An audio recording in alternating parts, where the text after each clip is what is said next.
introduction slide or a PowerPoint slide. So I apologize for that, but it's not you, it's me. Today is October 23rd, and we will be hearing the presentation, Smart Cities and Decision Making, the Art of Building a Better Haystack with Data. For technical help during today's webcast, you can type your questions in the chat box found in the webcast toolbar to the right of your screen. And for content questions related to the presentation, type those in the questions box, also located in the webinar toolbar to the right of your screen. And we will answer those at the end of the presentation during the Q&A. And please be sure to indicate if there is a particular speaker that you would like to answer your question. Thank you to all of our sponsoring chapters and divisions for making these webcasts possible and free to members.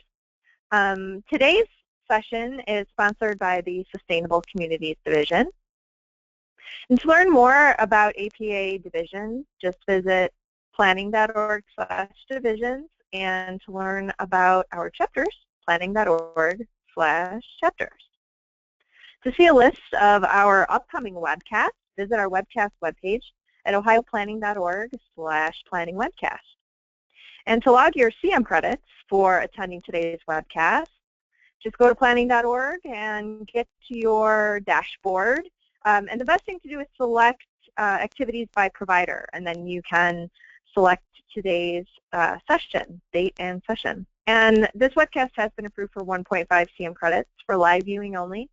And some of our recorded webcasts are available for distance education credit. So for availability of distance education credits, again, just visit our webcast webpage at ohioplanning.org/planningwebcast. And don't forget to like us on Facebook, Planning Webcast Series, to receive up-to-date information on our upcoming sessions.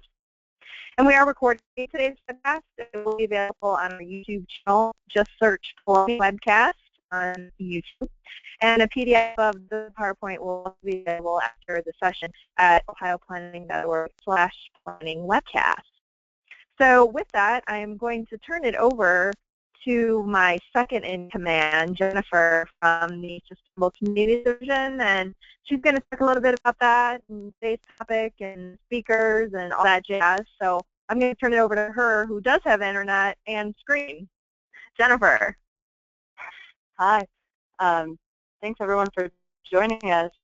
I'm Jenny Koch. I'm the Secretary-Treasurer of the APA Sustainable Communities Division, and I'm also an Associate Planner with Roadside and Harwell in Alexandria, Virginia. Sustainable Communities Division aims to support planners who are working to integrate all aspects of sustainability into our work.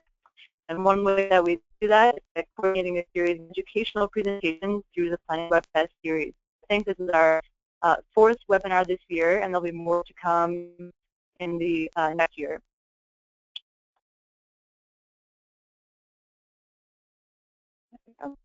So thank you to all of our sponsors. We have a great group of sponsors.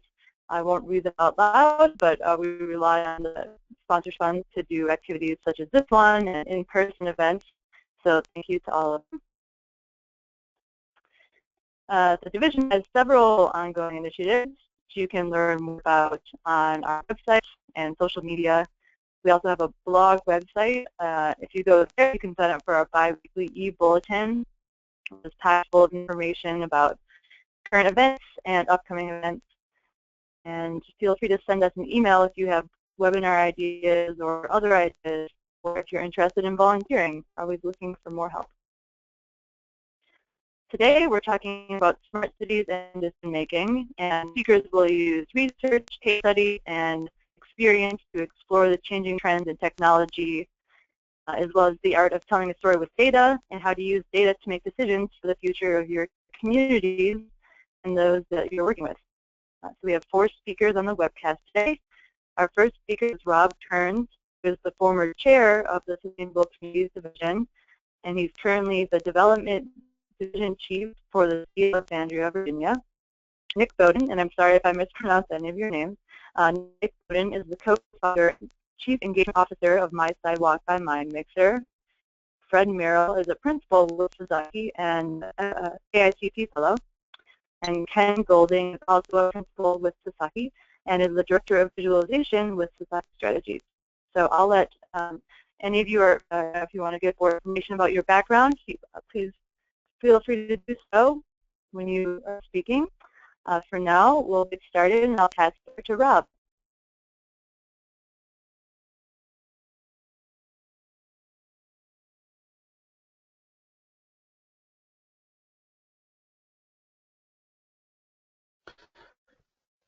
Hello everyone, I'm Rob Kerns. I'm pleased to be participating in the webinar with you all today.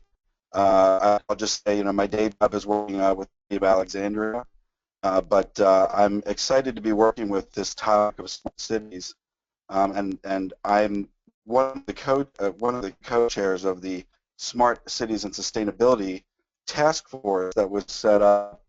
We started the task force in 2014.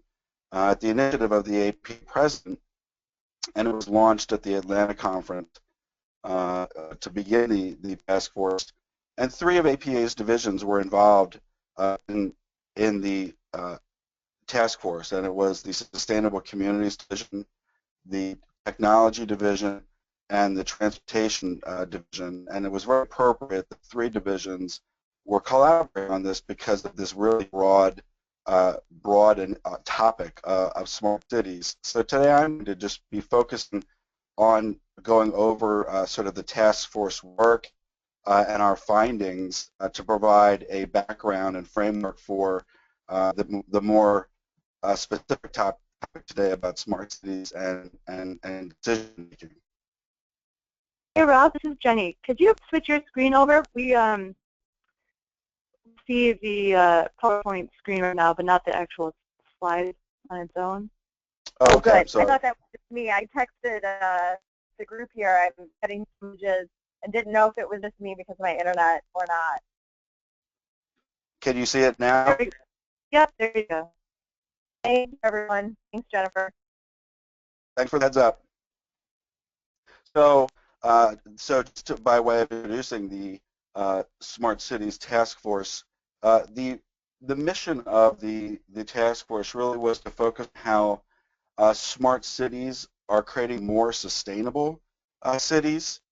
So looking at sort of the role of how technology and use of technology was enhanced sustainability in cities, but also with a particular emphasis on resiliency and this issue of climate change, so prevalent and a high concern to planners, and how both the smart technology, sustainable design, sort of adaptation or resiliency all interplaying together. And so that was sort of the primary focus and mission of this task force that was set up by IPA in 2014. And there were 3 broad goals that were laid out by the task force that we were to achieve by the Seattle conference in 2015. So first of all, it was really to look at how do we prepare planners and provide useful information to planners regarding what are the current trends and emerging issues related to smart cities. And then, so with that base set of information, then the second goal is to look at generating a number of big ideas that could help advance our community of practice, if you will, once we had gotten the base information and trends down. And then the third area was to educate through documentation of what people were doing in their respective areas, so that basically people could emulate, learn from, and essentially adopt what people are doing to push the bar in their respective communities across the country or even around the world relating to smart city innovation. So with those 3 big ideas, the task force went through a plan of essentially 3 different steps.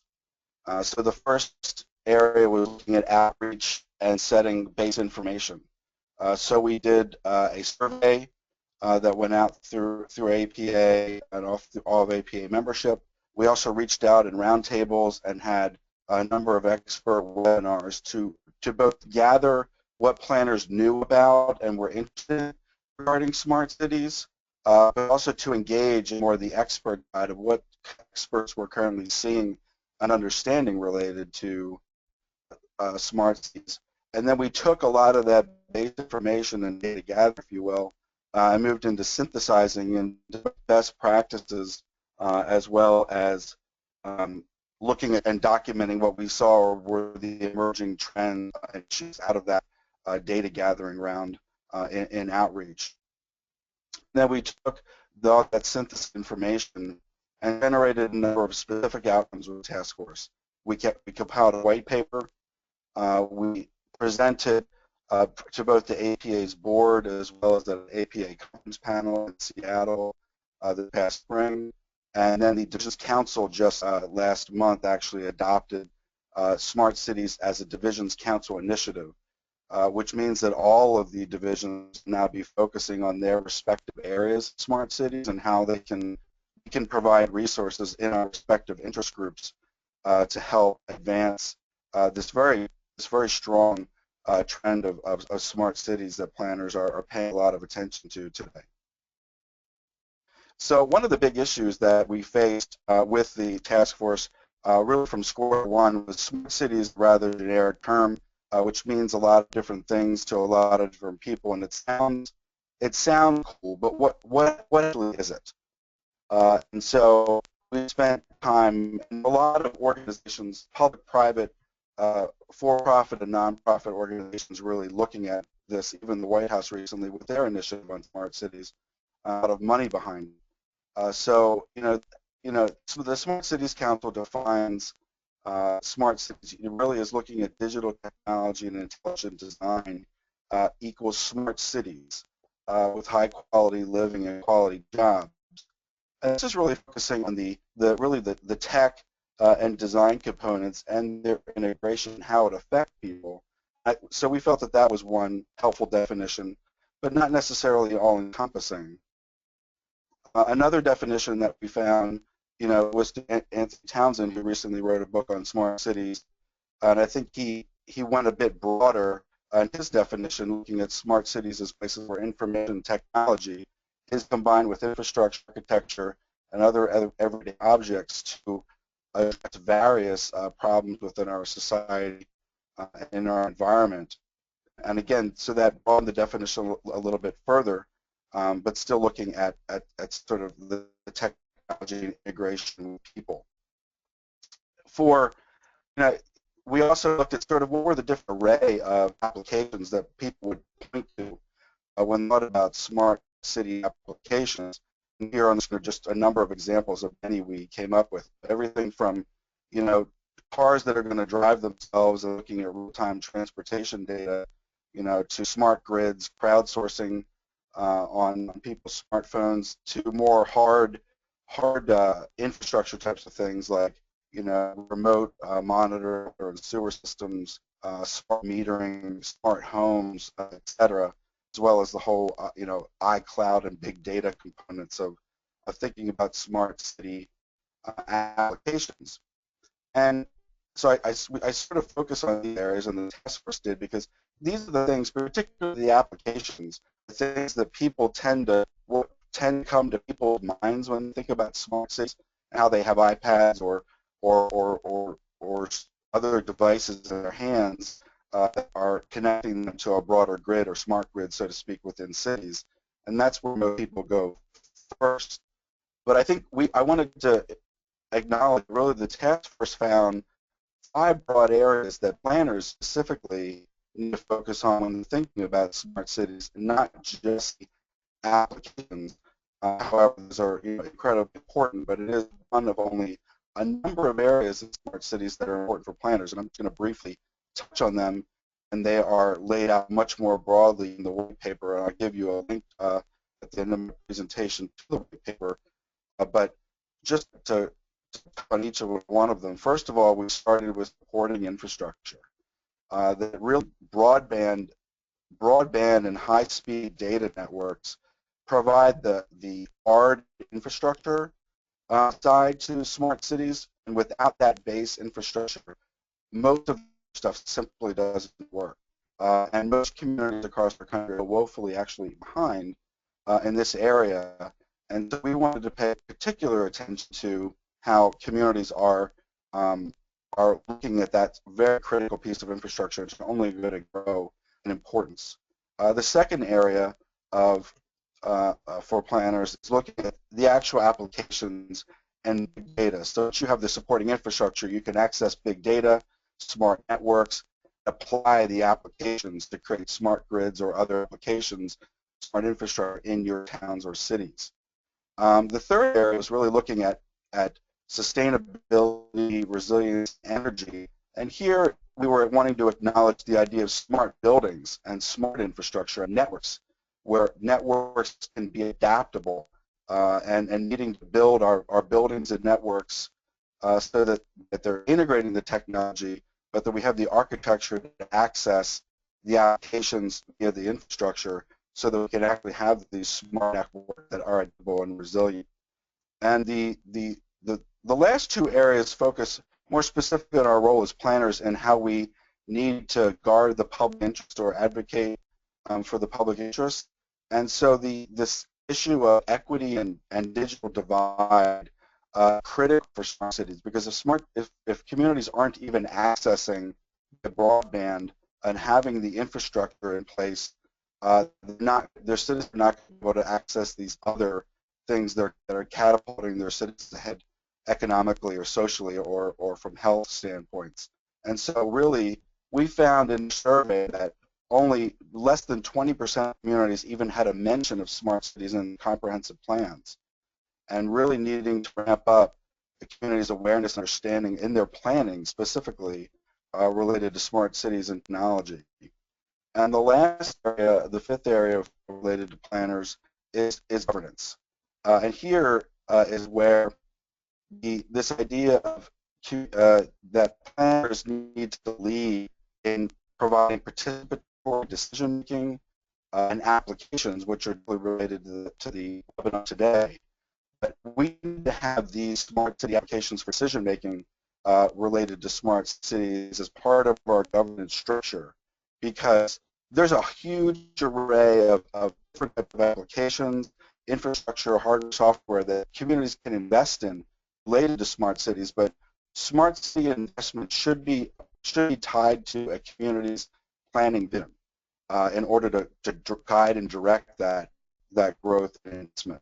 This is where planners play a critical role in being that bridge between citizens and desires and building that vision for decision makers in your communities with smart city technology and applications, but also directing strategically how smart city infrastructure should be built and applications should be used appropriately to achieve the goal of your respective community. It was an important finding, I think, for planners as part of the Smart City Task Force.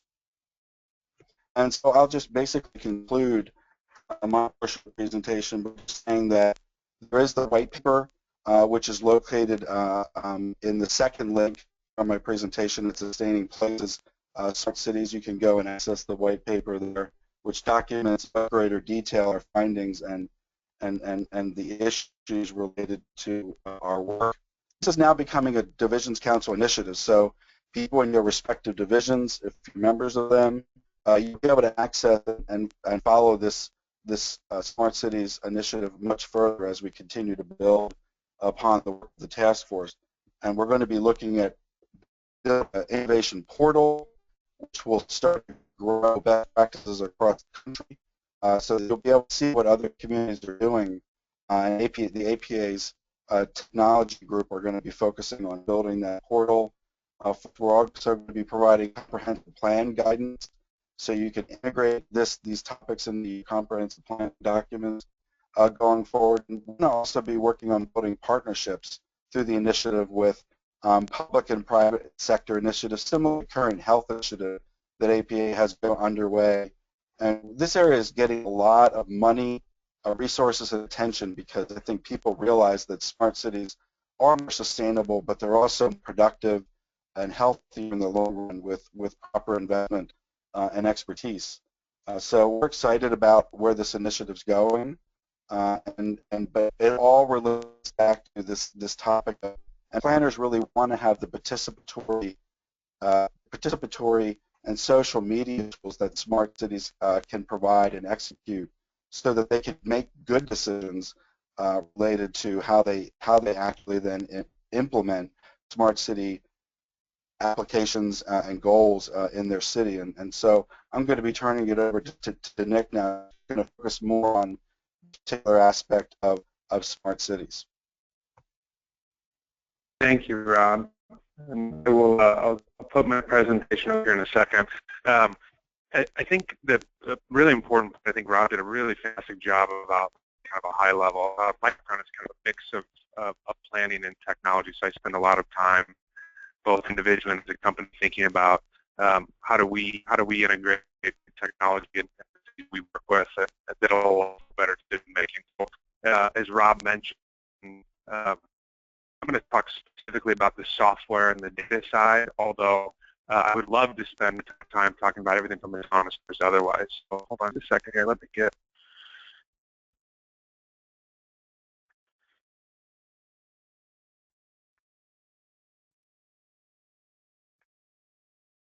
And Rob, are you going to pass the presenter?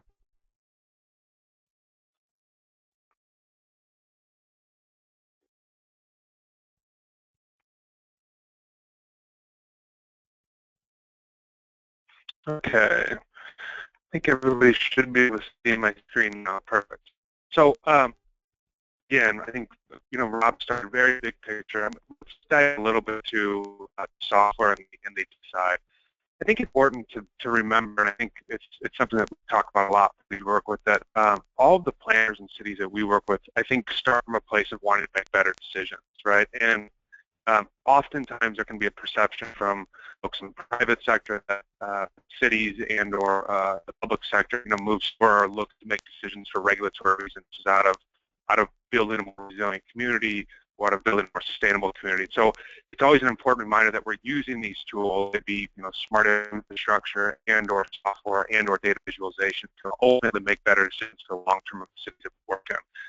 Just how big is the Haystack, I think, is an important question. So every public agency, and I also contend that the private sector folks have an enormous amount of active data sets. So just alone, OpenGov, which is commercial level open data platform, has lost 141,000 open data sets, right? So local data sets, rural data sets, enormous pile of data, so to speak, that oftentimes context left when you get into the open data ultimately has to be applied, right? So how do you take a data set? And I think it's really important question that's there. Right? This data is made of a bunch of kinds of data. You've got typical data sets, right, that are you've got boundary data and line data and data. But I think it's really interesting about this movement of trends around the software application allow planners to pull in a lot of other data that maybe they wanted to look at process or for security reasons, around a particular product you couldn't look at, or service delivery data. Really interestingly, it's sensitive, right? The ability to pull in tweets or Facebook posts or online engagement and make those over the top of the other data sets. You have property management data, of course, everybody's familiar with this data, at the community level. Vendor, and the bullet point here is kind of seemingly unending lists that are everything from Excel or CSV formats to desktop applications. Often, you wouldn't believe the number of cities we work with that still store incredibly important data on a local desktop, right, an Excel file.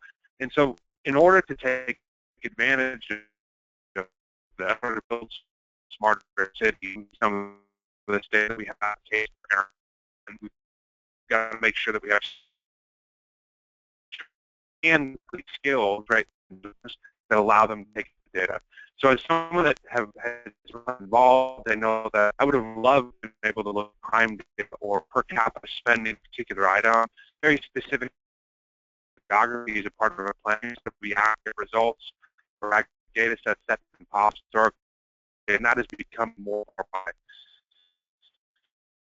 I think in terms of how it's done, right? Niche has to occur agencies and agencies, right? The kinds of folks that are built or software work very, and how fast technologies it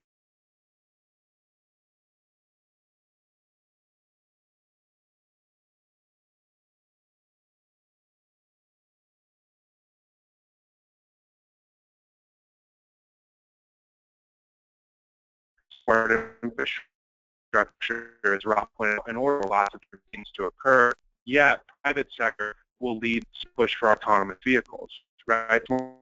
Some to allow for to work as effectively as possible. And naturally, structures work a little bit slower, a little more methodical than, say, Tesla, that is a car company. So I point this out that, of course, public structures or government agencies are typically vertically oriented and they're functional. So you've got a planning department, you've got a transportation or books department. Budgets, right, tend to fund functional projects. The comprehensive plan might be one of the very few kind of funded projects that really whose aim looks at multiple different parts and multiple different expertise areas, but oftentimes a 10 or 20,000 foot view. And those functional projects generally, and the functional budgets that we work within, don't allow for experimentation around data. And so how do we make sure that we're allowing for this data to not only come out, but be able to be utilized laterally, right? Conversely, right, private sector, or a company like ours, a software company, or I used Tesla as an example earlier, right, we're using a very different way of trying to solve that problem. So in our world, we're attempting to try to connect, right, things that typically have been unrelated. So I mentioned crime data, financial data, and let's say census data, right, as an example, a comprehensive planning process, which requires both lateral thinking but also lateral skill sets, right? So even within our office, we have everything from a data scientist to planners to GIS folks to web developers that are all kind of coalescing around the same kind of thing, but approach that problem from a very, very different angle, right? Which oftentimes our publicly funded projects may not allow for that. So allowing for that freedom to explore and experiment is a really, really critical part to enabling a lot of the smart city infrastructure, both the hard infrastructure and the software infrastructure to work that Rob talked about. I think one of the most common things that a lot of people are familiar with, and people on the call probably, some of your cities may have these, are open data portals, right? So this is kind of the first iteration of getting a lot of this data out to be able to be utilized in software or by software developers, and in many cases actually able to utilize across departments that maybe previously before didn't share as much data. So these open data portals, of course, right, allow governments to maintain their functionality, right? It comes out of an IT department, but then enables the public to be able to get that data and utilize that data in a more effective way. The thing that we always talk about is open data portals, like many things on the software, the data side, are a means to an end, right? The end is ultimately making a better decision, having a more resilient community. And the phrase that we use in our office oftentimes, the cities we work with, is just because you buy a new iPhone, right, doesn't mean more people call you. And that probably applies to lots of different software applications that you might think about procuring or utilizing in a process. But just because you have that thing, oftentimes you still got to go do the work, right? You still got to go do the findings. You still got to make sense of that particular data set. And it's an important component of how we think about it, but also I think how the private sector and a lot of folks that work with software and government are trying to think about enabling this stuff to happen more effectively. So I'm going to point out just 3 tools before I turn over to Fred and Ken that I think are doing a good job of this. I'm going to go into a web browser here that you should be able to see. So the first that I'll point out is Socrata, right? So Socrata is kind of one of the leading companies in the open data portal space. You're looking at, we're located in Kansas City, the open data portal for the city of Kansas City. The company that powers this is Socrata. The city of Kansas City has hundreds, if not thousands, of data sets that they put up here on a daily basis, on a weekly basis. What this allows for is a variety of different things. One, their own departments, right? So planners might be able to access data that might not live typically in the planning department. But 2, there's a large number of companies and individuals in the Kansas City metro area that actually take this data, right, bring it down and integrate it with something different. So there's a lot of examples around the country where this has happened. You've got things like transit apps, right, that rely on open data from transit agencies to be able to tell you when the bus is going to arrive, right? You have things that integrate 3-in-1 data or service-related data to be able to get it into the hands of a person that can take advantage of that and help find meaning around that particular data set. So I point this out the number of cities that have open data portals are probably much smaller than ideally, right, would be occurring, but I think the number is also growing. This is probably considered a modern day version of what maybe in the early 2000s would be like a GIS system that you put online, you allow people to turn layers on and off. Those are very, very common, oftentimes out of planning departments where the citizen can log on, right, look at property records, turn a few layers on and off. The difference between the two, and I think it's a fundamental difference, is oftentimes those systems, those online GIS systems, may or may not allow for the end user to actually get the raw data and utilize it in a different application, whereas open data portals are designed, right, and their purpose is to allow for myself or a company or another department to get that raw data and be able to utilize it in another application. But I think this is a really good, Socrata is a great company, one, but it's also a really good example of how you can start to enable a more participatory planning process through data, right? I think that's an important part that Rob talked about is, historically participation at coming to a town hall meeting. Today, you have an enormous number of what, is commonly referred to as like a civic hacker, right, that wants to help and be involved, but probably not in the same way that their parents want to be involved. They want to take your data and help you find meaning out of that, and that's a different kind of participation that as planners get to continue to push and enable. The second company that I'll point out, it's called OpenGov.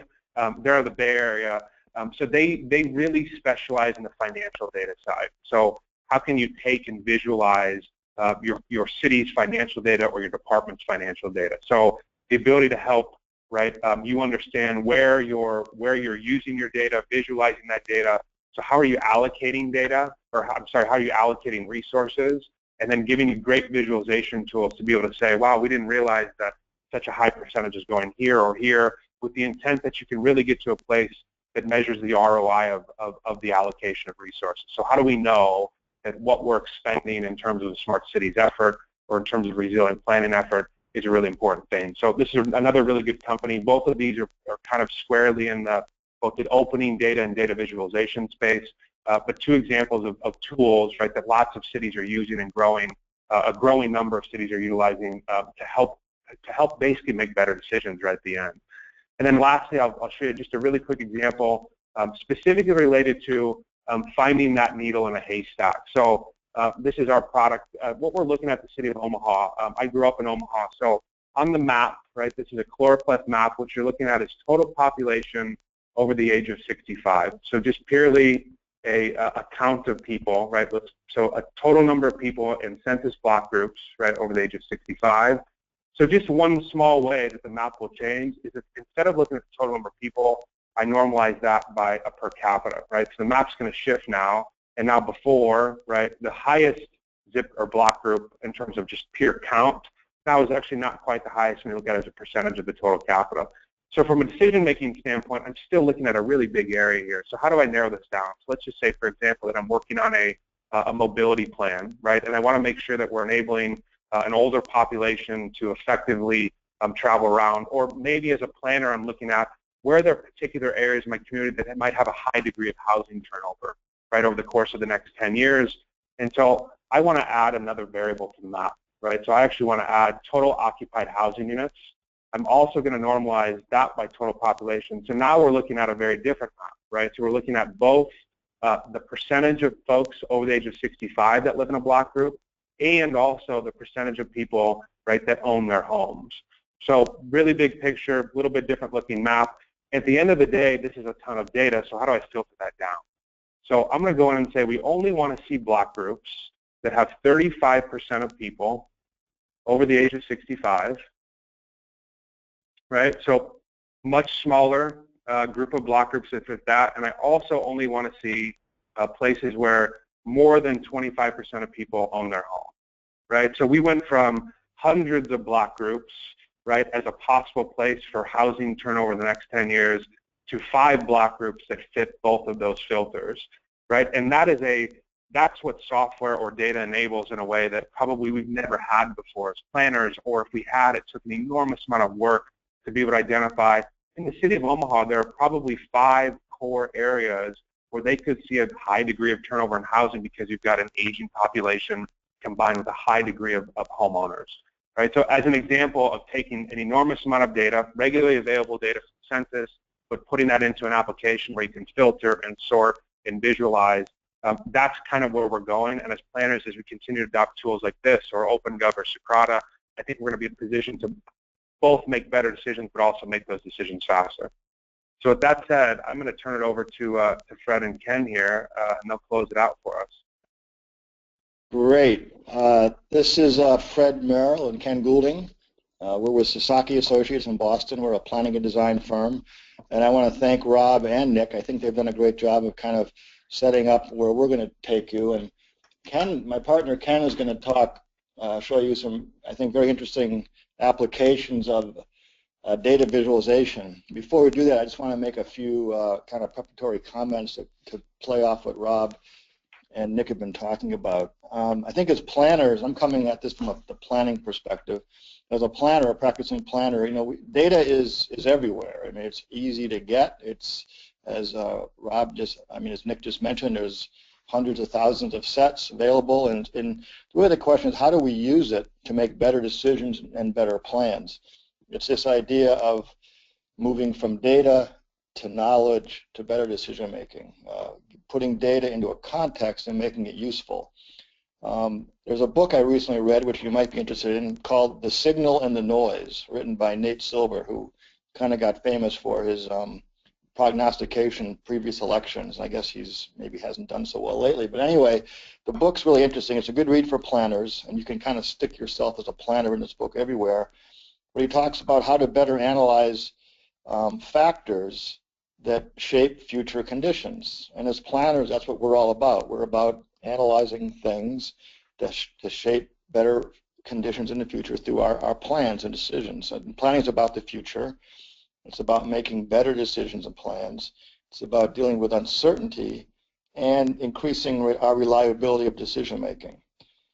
He talks about in the book this problem of overfitting, which is a term in which analysts or planners mistake the signal or the noise from the signal. You know, the title of the book kind of tells you the whole thing. The signal, understanding, you don't want to mistake noise for actionable information or signals that you can help use to make better work. So he talks about, I love this, he talks about hedgehogs and foxes.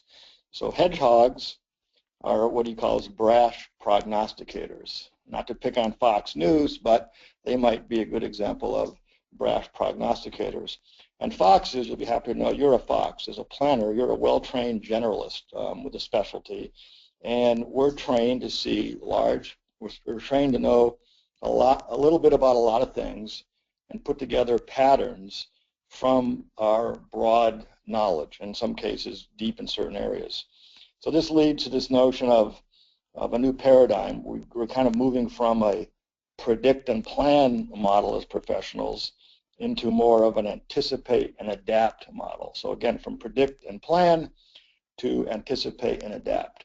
So what I'm hoping you'll see next, as Ken walks you through some very interesting examples of this, you'll see some of these ideas in our project work. So with that, I'll turn it over to Ken Goulding. Great, thanks, Fred. Yeah, so I think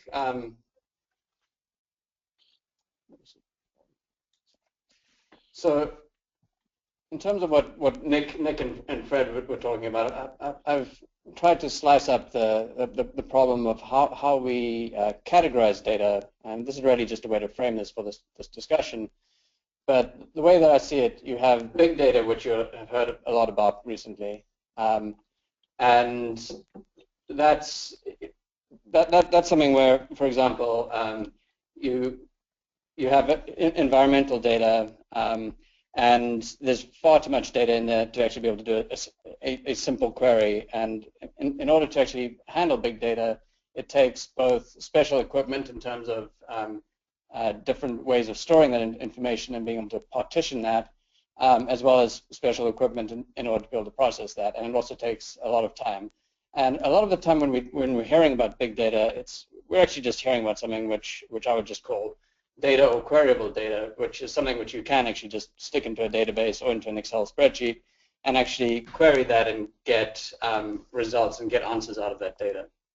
And then typically when we're querying either from big data or from queryable data, what we're looking for is what I'm calling tiny data.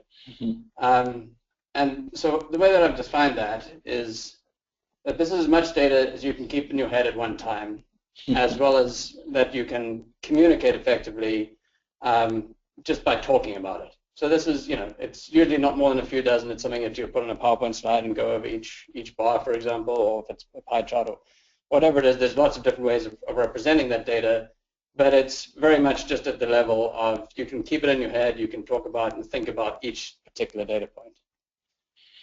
Then when you get at a slightly larger scale, there's something which I'm calling visual data. And so this is, I'm defining as much data as can be visualized in a dense display without losing any granularity, which means that you can actually look at every single data point and have a way of looking at it. So this is typically in the range of 5,000 to 10,000 points, but it can reach hundreds of thousands or even millions in some cases. But obviously, at some point, you're starting to get very, very fine granularity and not a lot of clarity in that. And then what I'm calling the queryable data is more data than can be seen on the screen. It's hundreds of thousands to millions of points. And in this case, you can have real-time queries. You can get immediate answers from this, similar to what Nick was showing you in the map interface. And then on the other hand, it's a little distinct from big data where you need special tools and it's actually going to take a lot of time. But in that case, the advantage there is you can scale to billions of points. You're not losing any information. You can store every second or millisecond that each and every single one of your sensors in the city are reading. So, I've come up with this framework really as a way to kind of understand the haystack, as Nick was calling it, that, out of all these open data sets, and I imagine most of these open data sets that are available actually in the kind of queryable data scale, typically the big data is more when you're getting into Facebook or some data that's coming from some of these sensors, and it's not typically shared, and also it's very hard to share just because of the scale of it. But I think what I wanted to focus on is, in order to be able to make decisions, particularly as data is getting more and more to the scale over on the right hand, and there's more and more noise, how do we actually figure out what the questions are that we're going to ask that data? And we're not always going to know what the question is up front, so it makes it very difficult to write a SQL query, for example, or query even with other tools and filters to be able to figure out exactly what that query is until you've been able to see something yet. So typically what we'll do is we'll jump straight from this scale to the tiny data scale, looking for answers. But the problem is that sometimes when you're abstracting between those scales, you're going to miss something. And also, I think what we often do is we jump straight from the visual data scale, which is in the hundreds of thousands or occasionally millions of points, which you could actually visualize straight to the tiny data scales. So the presentation today is going to focus very much on this column here. I think you're probably all very familiar with the different representations of charts at this kind of scale, as well as some of these tools. So I wanted to quickly touch on some of the tools that we that are used at these different scales. So in the big data arena, you're very much looking at specialists who would know one of these two tools primarily, and there's a number of other ones. So Spark and Hadoop, these are both ways of putting huge amounts of data in the cloud and distributed systems using a series of servers running in parallel to be able to crunch this data sometimes over weeks to even months in order to distill it down to something that's usable. So for the most part, we're not really talking about this. This is really very much the domain of specialists. As planners, we're still dealing mostly with this, although I think increasingly we're going to have to work with folks who know how to do this. And this is typically going to be your SQL databases and, to some extent, your Excel, as well as data exploration tools like Tableau and Click. And then on the web side and on the visualization side, we also have tools like D3, which is a fantastic way of looking at and charting information in different ways in a web browser. it's mostly at this tiny scale. Sometimes it'll start to get into the larger visual scale. And then there's other tools like processing and Gephi, which I'll be showing some examples of, which can start to look at a lot of different points and start to look for patterns in them. And they can handle, so there's been a limitation certainly, particularly around web browsers and computer hardware, just in terms of how many data points you can look at in real time. And a lot of the examples I'll show you are actually, in fact, looking at these visualizations in real time, because it gives a far more dynamic experience and also allows you to explore data without necessarily knowing exactly what you're looking for. And then I'm also putting mapping and GIS into that category, which, obviously we can have incredibly dense data sets, but we're also making them visual, and you can actually also look at an incredible number of points on a map, as Nick was showing. So the first example I wanted to jump to, and this is really looking at something which is on the lower end of the spectrum in terms of looking at data points. And how we would have conventionally shown this is just distilling this information into a series of bar charts. We'd start with the information in Excel spreadsheets, run analysis on that, and then we'd distill that down and tell the story effectively in a more abstracted form, where we've taken all of this information and we've distilled it into another representation, so we've abstracted it. And what we decided to do in this case was to actually look at being able to show every single, in this case, classroom in this top line here, as well as every section that gets taught in all of those classrooms. So rather than just showing this as a bar chart, we said, well, let's actually look at, can we lay this out and take those actual points. So every single point actually represents one row from our spreadsheet. And so it's a complete picture. There's nothing that's potentially hidden here. So and the advantage of that is we can start to look for patterns in this data in a way that you really can't if you were just looking at some bar charts of the same information, which may be showing the frequency of how these things cluster. So what we're actually looking at here is the size of the rooms. So these are the classrooms that have 1 to 15 seats. These classrooms here have 16 to 25 seats, 26 to 45, 46 to 60, 61 to 100, and then all of these are over 100. And the size of the dots is also representative of the capacity of the classroom in this case. And what we're looking at down here are all of the sections that are being taught in those classrooms. So typically you want to have a section better fitted to the size of the classroom, otherwise there are a lot of empty seats. So if we look all the way over on the right here, we'll start to see there are a handful of red and green dots here. So in classrooms with a capacity of over 100, we are teaching sections that are in this range over here. And again, every single section is actually a dot represented on the screen, and we can actually call out information about those particular sections. And so this is just a way of now filtering. So this is another important consideration, is when you are dealing with a lot of noise, when you're dealing with a lot of data points, it's very important, as Nick was showing you on the map, to be able to just quickly filter. And so now I'm looking at, well, let's just look at sections that fall within this 1 to 15 category and where they're being taught. And so you can see there's a pretty good spread. Very few of them actually being taught in that classroom size. Most of them are being taught in this kind of range, which is reasonable. But you can see that shift to the right, which is pretty consistent. So again, these red classrooms are being taught in green and purple, and you'll see that shift is kind of consistent. With the exception actually of these, many of these green ones, which are being taught in the classroom, which is within that size range. And so similar for the purple and the blue. And then going back to that overall visualization, we put it all together. And on the next slide, we're actually going to shift all of those classrooms to where they would fit naturally on that line. And so when you're able to flip between those two states, you can pretty clearly see that there's actually more of a need for classrooms that are on this side of the range, which is something which we have to find. So that, you can see that. And ultimately, we actually want to animate that. That's another important point. It's often, when you're dealing with granular data like this, it's very helpful to actually apply animation. I'll show some of that in a second, too. So the next example I wanted to jump to, and this is going from pretty small scale that we saw there, and this is like at the millions of point scale. And this is actually a scan of my hard drive. So this is looking at all the files on my hard drive and looking at the different types of files, so all those red files. So each small square here is a JPEG file. And then the way that the squares are grouped in a hierarchy are the folders that those files are stored in.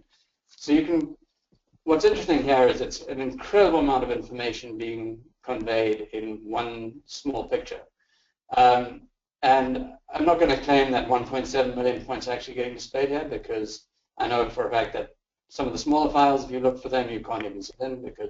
But because this tool is primarily concerned with file size, you're also not as worried about, this is representing how much of my space, how much of it, my disk space is being occupied in terms of the area that's represented here by each of these different files. So, I'm going to be more concerned about the bigger files in this case. But what's also interesting is that you start to see some pretty clear patterns emerge. Like there'll be some folders where there's a mix of file types, and the blue ones are bigger, and there's about the same number of red ones that are smaller. And in that case, it's because I've got PNG files and JPEG files, and the JPEG files are smaller.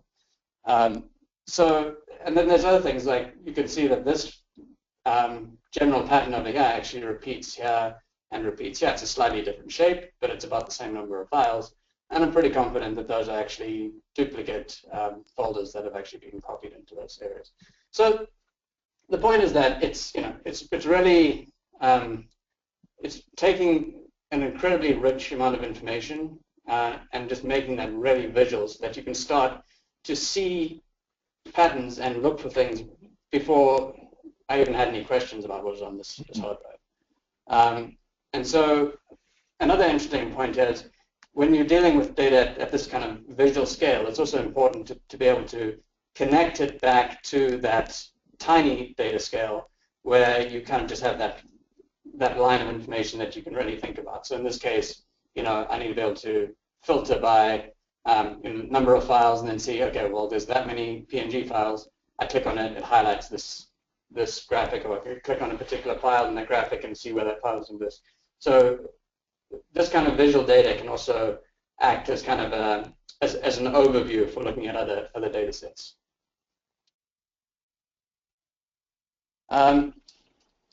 So this visualization, I'm going to jump across to a live version in a second. So what we're looking at here is, and this is for Rutgers University, we wanted to understand how students were moving between campuses. We didn't actually have a way of tracking students, but we did know where those students were required to be according to their class schedules at any given time during the day. And so what we decided to do was just look at it and just put it on a map. And so each dot here represents a student, and then in this case they colored by school, so the purple students are arts and sciences, the red are engineering, for example. And then we decided that we would look at how the students move around across the course of a day from one campus to another. So you'll see here there's a clock running, and I'll just let that run through Monday, and so you'll be able to see some of the patterns that emerge in terms of who's going where and how often. And we actually designed this to be able to look for nuances and actually look for solutions that you can use data visualization to be able to find those nuances. So for example, if I just stop there for a second and look at what I was calling the intrepid travelers, it'll actually pull out individual students, and you can look at, for the particular set of students I have on the map, who is having to travel the most. So the green dot here means they start on this green campus, they move to the blue campus, then the purple campus, then the green campus again. That's Monday. And then on Tuesday, they go green, purple, purple, green, purple, green. So they're doing a lot of traveling. So we're basically using just some simple math to calculate who was having to travel the furthest. And then, so we were hoping to be able to actually look at that and look at the pattern on the map. But it turned out that the problem was actually more global, and so we were able to recommend that they find software that could actually take into account those considerations in terms of where students are required to be, and be able to make those optimizations in terms of the schedule. So it wasn't any particular group who were being affected, but it was kind of across the board. And again, we're able to filter, so if we don't want to look at arts and sciences, for example, we can turn them off and then keep playing and look at where everyone goes. We're also able to look at coloring those dots by their home campus so we could see where people were coming from and what that mix is. So those folks I was showing you who were traveling so far, you can see them showing up here. They're coming from the green campus, which is all the way down here, and that's sometimes a 45-minute trip by bus, for example. So that's one example of how we could just take the granular information without having to distill this, without having to just generate a chart like this. It's still useful to have this tiny data chart where you can pull out the numbers and look at them in detail. But we didn't want to just do that. We wanted to be able to look at what the patterns were too.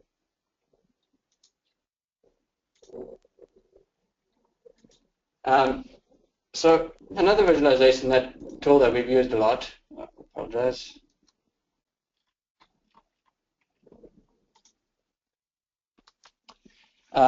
And so you'll see this animation here, which is taking a number of data points, and these data points all being connected.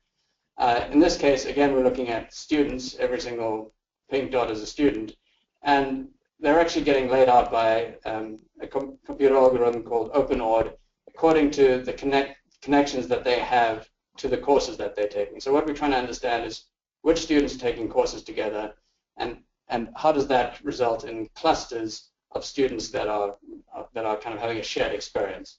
So again, it's a readily available data set. We're looking for we're looking to mine information out of that, but it's also not entirely clear. We're just looking for patterns. We're looking for trends. We're not clear exactly what the question is. So we're able to take it and make it visual. This is another example. In this case, for Brown University, exactly the same algorithm, looking at students, what courses they're taking. And then you can start to look for clusters. So you can see the students in RISD are kind of taking courses by themselves. And then engineering, computers, math, biomed, chemistry, etc. form a cluster. There's kind of languages in the middle here, economics. So it starts to paint a picture. And so, we use this kind of information, for example, to try and understand where folks need to be on campus, who they need to be able to collaborate with, and if someone was to move off-site, would you be able to, for example, move engineering off-site? It should be pretty clear that they're really closely connected to some of these other groups, and that would. So a lot of campus planning decisions are made this way, which you can see the same kind of applications to be made at urban planning scale for a public agency or private development. Yeah, so and these visualizations are useful anytime that you have data that's connected between two data sets.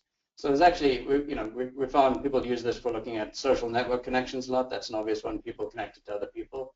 But you can use it anytime there's any connection. In this case, again, it's students and the classes that they're taking. It's not an obvious network chart or graph diagram, but we found that it was very useful for looking at patterns within that. So I just wanted to show one more example, and in this case, again, it's interesting to be able to look at those clusters and see that mathematical diagram, but at the same time, to really understand what that's telling you, we've found that we have to actually produce tools that can start to, again, make that connection between this visual data and some of that tiny data, which lists of people, bar charts, etc., that can start to kind of make sense of that. So we're kind of distilling it, getting a picture, which kind of becomes this overview and allows you to ask questions and explore. But at the same time, there's additional tools that let you actually do that exploration within that context.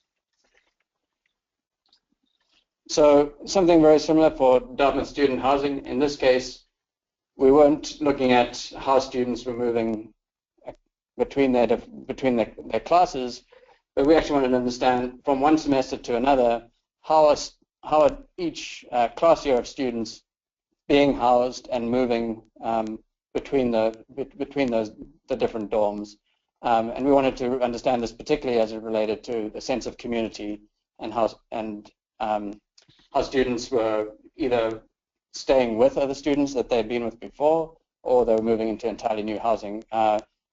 And that's largely around trying to understand the impacts of the lottery system that they have. Students don't have a lot of control over who they actually shared almost. So again, using animation, so you can see these groups of students coming in and exiting at each stage. So we could just see the freshman class came in there. And then we can also look at a couple of other ways of slicing and dicing that visualization. So that's looking at a matrix of who's coming and going. It's kind of a confusing one, but it was actually kind of useful for being able to distill some of that information once we started to really dive into the data. This one was kind of fun. For each of those, we could look at, for each semester, who was departing, who's moving between buildings, and who's staying in their buildings. And so this is, again, this one's kind of a cute example, but taking those dots, putting them into tiny data charts, pie charts, putting them also and looking at, so this is, these are the sophomores over here, 918 of them, juniors, 390, seniors, 469, and the freshmen, just a small number have moved between buildings in that particular semester. We can also move that between the maps. So we often find that, moving between a map and some kind of tiny visualization is also very important, very similar to what Nick was showing before, being able to filter. And then we also, in this case, called out some lines to show, okay, they moved between buildings where they actually moved from. So the students moved into that building. You can see moved from a variety of different buildings. There was not a lot of continuity. And then we also ran some math and some numbers to kind of understand that concept of continuity, which is the next slide I'm going to show, actually. So all the other slides that I've shown at this point are essentially point data. This is doing the same thing, but just showing it over time. So another example where we're showing everything rather than distilling it. And so you can, again, kind of start to see trends and patterns. You can see that the experience in, and this is, as you advance to the right here through each of the semesters, what we're charting is how often the students are staying with people that they've been with before. Just kind of trying to get at that notion of shared experience.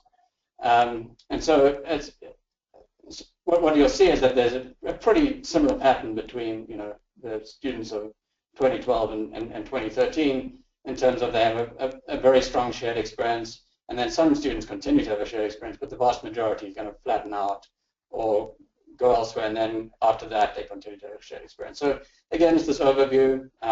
We could start to filter and look for more detail, but again, this gives us a way to start to ask those questions, to start to think about it, as well as an effective way to communicate it at the end of the day.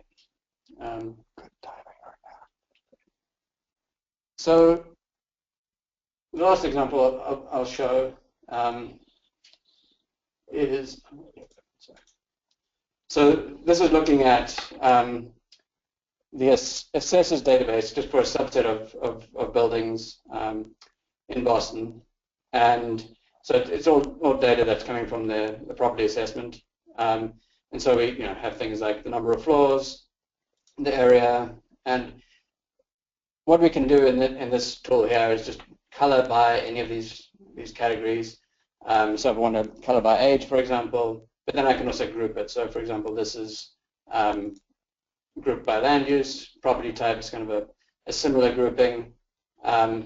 So we can look at that either in terms of how they group, or we can put that on more of a scatter plot, and so we can start to look for trends again. So this is, again, let's not distill the data down to some charts, just take every data point and start to look for patterns in that data.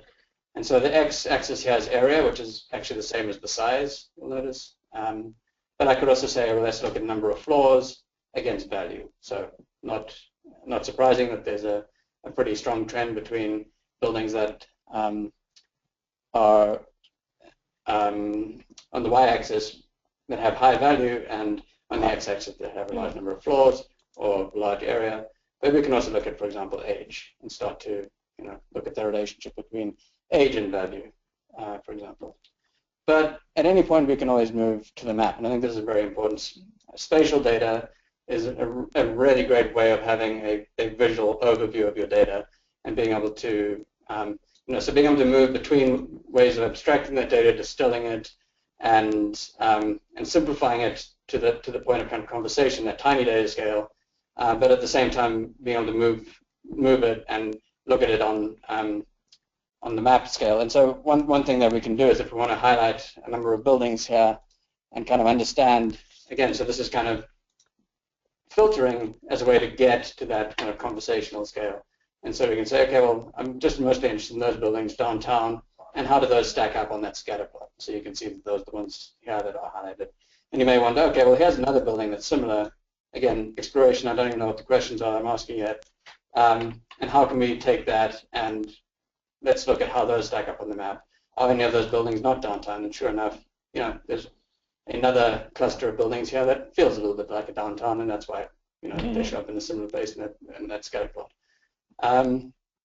So that's that's it for the examples, and hopefully.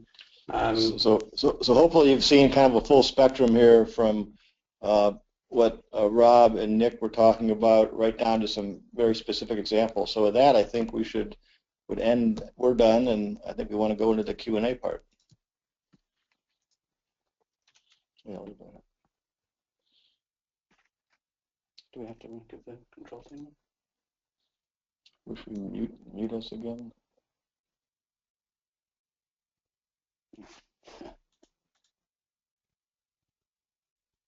This is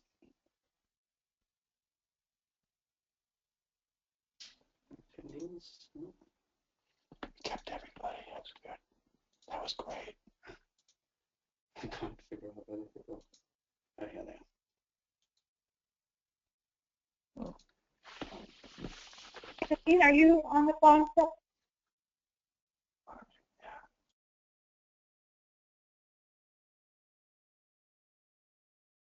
Can you hear me now? Yep. Can you hear me now? Oh, good. I'm sorry. I've been talking here, and I'm not following my own rule of remembering to unmute myself. I'm on my phone, so I'm not used to it. Okay, so we do have questions. We have about 20 minutes or so. I'd like to ask everyone to type your questions in that questions box over on the right-hand side of your toolbar, and remember to indicate who you'd like to answer the question, if there's someone in particular that you'd like to answer. Okay, so let's get started.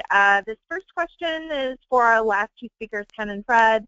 What is the software Sasaki was using for their analyses and visualizations? So we use a variety of software. Most of what you saw there is custom built at this point. I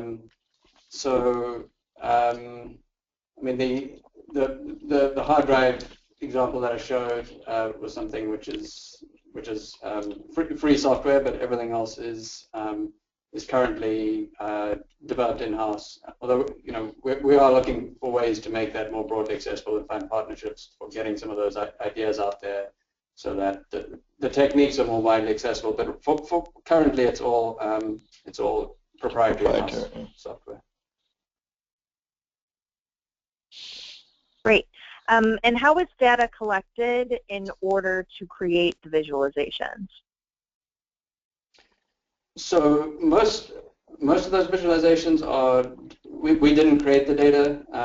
We sometimes find the particular areas in which we need to collect data, and we actually chose to focus in this particular presentation on existing data sets that we were getting primarily from our campus clients, or public data sets. In the example of the city of Boston, that's an entirely public data set that we just downloaded and put into our system.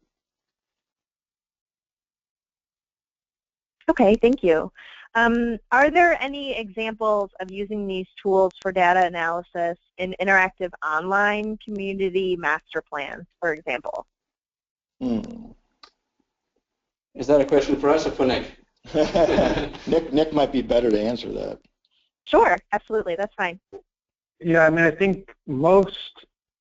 I mean, I won't speak for Ken and Fred, but I think at least in our world, like most of what we do can be pushed out, and you can add layers of annotation to it. There are also, I know that some of ArcGIS Online's functionality allows for some of that. I think there's a company called Place Speak, maybe out of Canada, that does a little bit of very specifically around kind of interactive mapping. But I think you know, a lot of people that are in the visualization space at very least have an output that's consumable to the public, and a lot of them also allow for the public to annotate that with whether it be imagery and or commentary. We do. I know that there's a lot of other people that do it too, and I'm sure you guys can, and Fred also can push a lot of stuff that you guys saw out for public consumption too. Yeah, I mean, for most of what we showed here, this is primarily at the data exploration and kind of discovery phase, as well as, you know, obviously some of the information is also useful to communicate this way. But primarily it's been tools for us and our clients. We've had other tools for engaging with the public more broadly, which are more survey tools. Some of them are visual survey tools.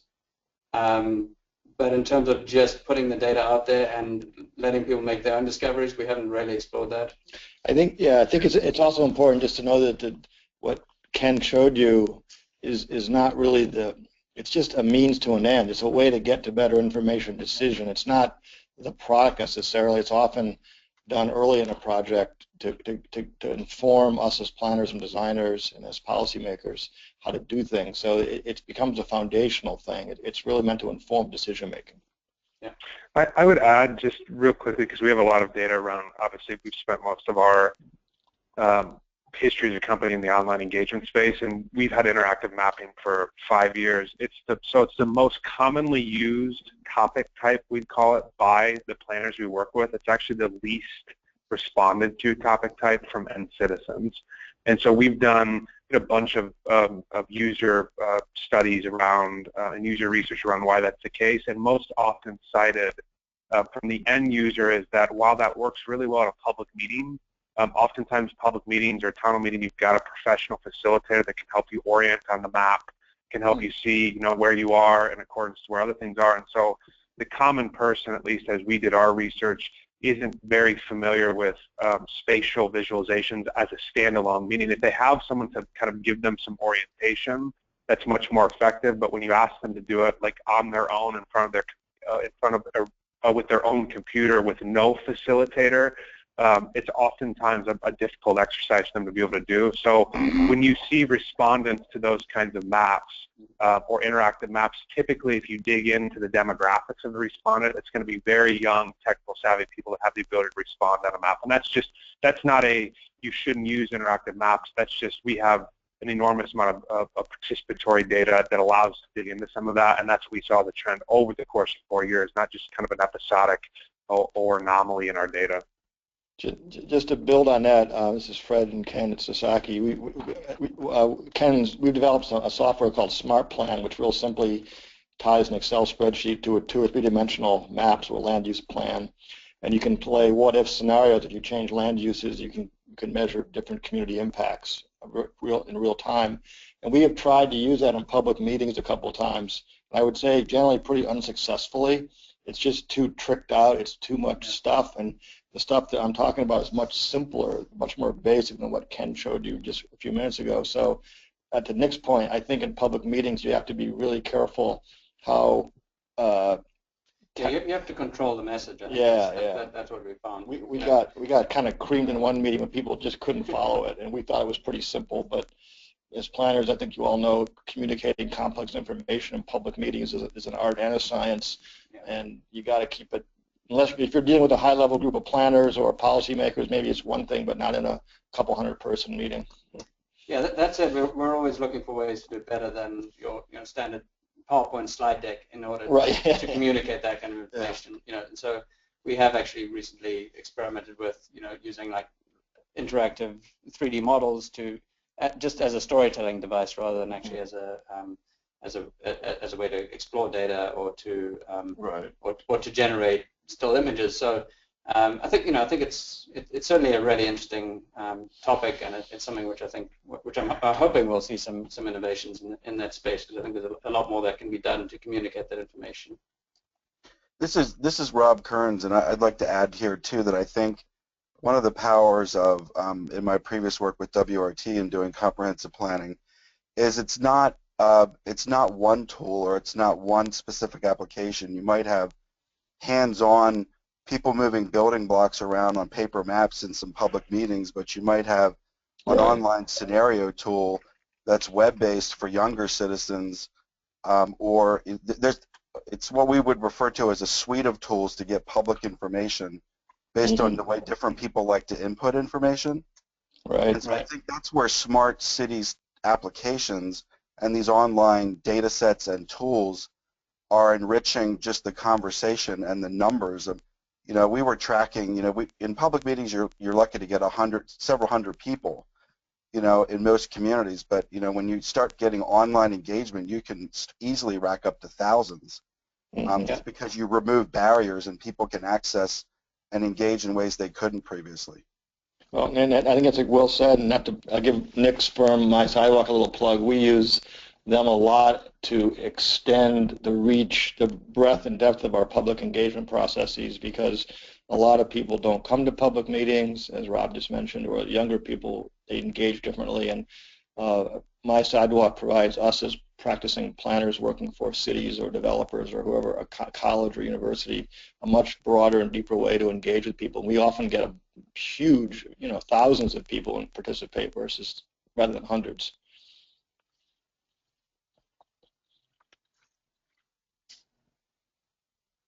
Okay, thank you. Next question, how do you account for QC error rates in the data you use?